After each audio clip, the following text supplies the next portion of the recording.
An advocacy group is blaming the Ford government for the financial difficulties Ontario school boards are facing. The Fund Our Schools Coalition says underfunding is the root cause of all the problems in the public education system. It says more than 40 boards are projecting deficits. The coalition wants the government to restore per-student funding to pre-2018 levels. It says schools' financial woes and the cuts being made to trim costs are particularly harmful for students with special needs and mental health issues.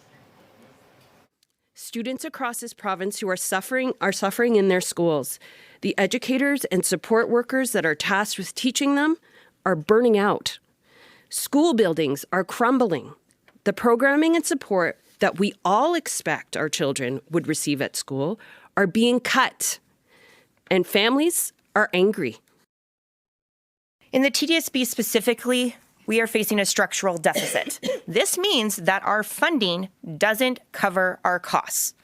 The province does not pay the full contributions of EI and CPP that the TDSB is meant to pay its employees, so they cover the difference.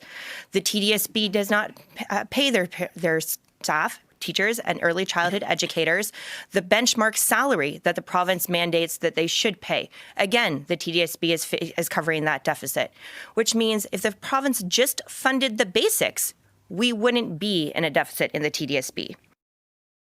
TDSB Chair Nathan Chan says that funding support from the province has not kept up with inflation. There are a few other things we've told the province that they could do. One is that, our CPP and EI we pay for our staff, and our staff salaries that are centrally negotiated with the province. There's about $70 million that is underfunded by the province. If they address that gap, our deficit is only $58 million this year. So that would be immediately taken care of.